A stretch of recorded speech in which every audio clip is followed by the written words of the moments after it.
So our whole goal in Kinjavatu is to eliminate the use of eucalyptus. The reason that it's been used for charcoal is because you can let it grow to a tree like this, or maple, and then cut it down and it keeps on growing. In about 3 or 4 years, they'll cut it down again and then cut it down again.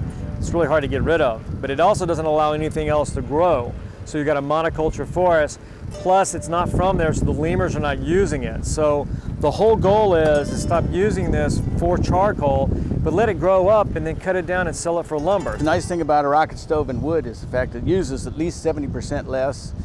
It doesn't have, once the fire is going in a rocket stove, you don't have to have dry wood. You can use green wood, which means if you have a eucalyptus tree with lots of little sprouts, you could just go cut them down and put them right into the rocket stove. This is a fuel briquette. This one here is made out of paper, sawdust, a little bit of foxtail millet. The principle behind a rocket stove is an insulated burn chamber. That's what makes them work so good. They burn almost smokeless. They reduce the amount of pollution indoors and outdoors, for that matter. And so we'll demonstrate how we burn a fuel briquette. And this particular stove, the way it's insulated is with vermiculite. This stove is made out of 80% vermiculite and 20% concrete. There are many different ways to make these stoves. This just happens to be one that we're using here today. I don't know how many different rocket stove types we have. We're just trying to find the right combination, and we're still working at it. We're looking for something that is cheap, easy, sometimes reproducible. That would be the best thing in the world, is if we could reproduce this and teach people how to do it themselves, then even better. A lot of it's going to be education. Education, education, education. You know, we do this, but we got to show them how to use it right and do it right. So that's, with everything we do, it's all about education. Once it gets going, it basically quits smoking. The flames won't be quite as high once the paper is burnt up. And the briquette is now on fire. In fact, if you look down at this end, you'll see that the briquette tends to burn from the inside out. The way it's designed and built, it's got a little hole in the circle, so it allows airflow, and it actually does, as Gary said, burn from the inside out. Basically, if we do this, we can have it something that this can be readily built. You can get buckets, you can get some of this, material. If we build these rocket stoves over there, then we end up giving them a efficient fuel, so they're using less wood, saving their pocket money instead of buying charcoal, which it costs them a month's salary basically to buy 1 sack of charcoal in Madagascar. This is some of the things we're doing here at Omaha's Henry Doorly Zoo in the genetics department. We're doing a lot of genetics work, but we're also doing a lot of community-based work also, and it's we realized a long time ago that to get the community to get behind us and to get involved, we actually have to do something for them. And it's very easy to do. Really simple things like this can really improve their lives.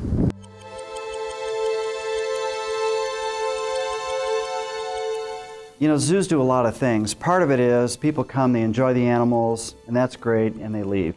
And their children start with teddy bears when they're very, very little, and that's their first connection with an animal. And that grows to other plush creatures, it grows to stories about animals.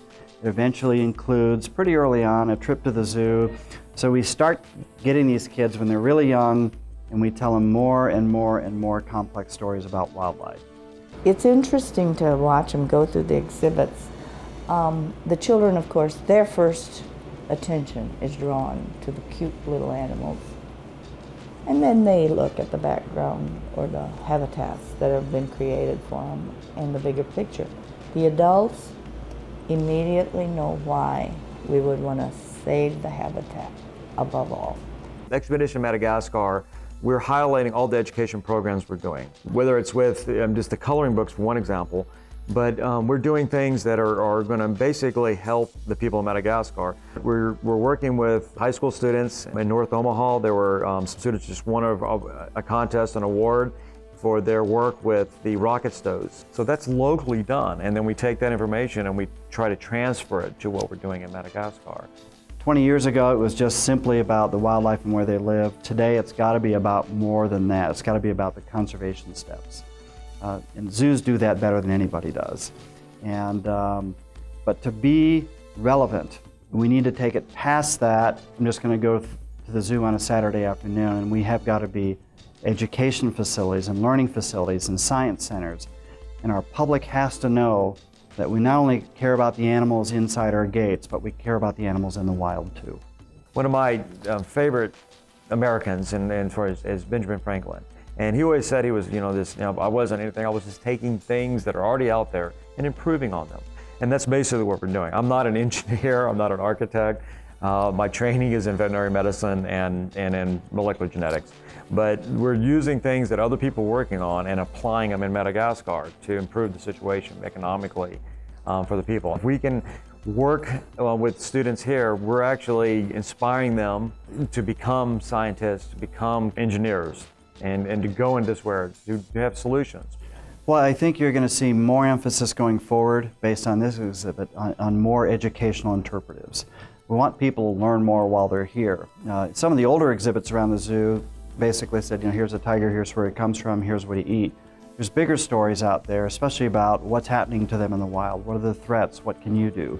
There's bigger stories about what people can do with wildlife. And a lot of people care about wildlife.